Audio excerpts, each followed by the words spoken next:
Welcome to Tech Bytes and News, your daily roundup of articles featured in Hacker News. Today, we're diving deep into a fascinating report. The U.S. government's first ever disclosure of its zero-day vulnerability handling process. 39 zero days disclosed in 2023?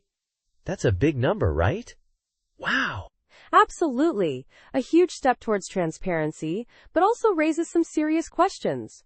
What's the context here? Why is this report so significant? It's significant because it sheds light on the government's Vulnerabilities Equities Process, or VEP. For years, the government has kept its zero-day handling practices shrouded in secrecy.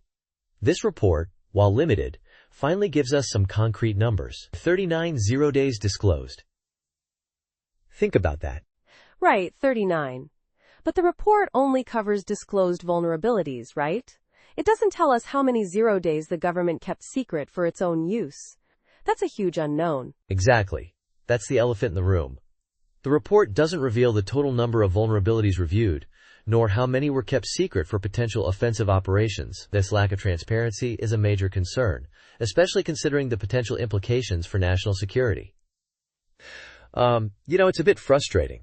It is. And the fact that 10 of those disclosed vulnerabilities had previously been deemed too risky to disclose? That's unsettling. What changed their minds, or attempt? Was there a sudden increase in exploitation by other actors? That's a crucial point. The report doesn't explain the shift. The article suggests that if other parties were exploiting these vulnerabilities, that would be significant information for the public to assess the collision rate, the likelihood that different entities discover the same zero-day. A high collision rate might increase the urgency to disclose. Interesting. So a higher collision rate could mean a greater risk of widespread exploitation, making disclosure more vital. It's all about risk assessment, and the report doesn't give us enough detail on how that assessment is made. Precisely.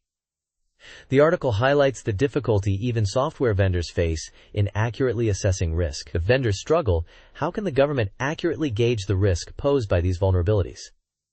It's a tough nut to crack. And the article mentions the potential impact of the Trump administration's plans to ramp up government hacking operations. That could significantly alter the balance between disclosure and exploitation.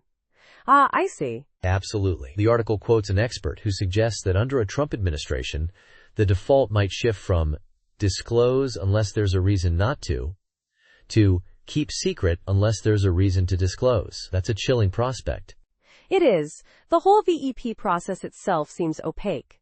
The article mentions that even the classified reports to Congress may not provide sufficient transparency for proper oversight. It's a mess. I see.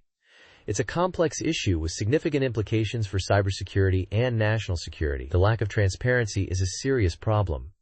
And this report, while a step forward, only scratches the surface. We need much more information to fully understand the government's zero-day handling practices.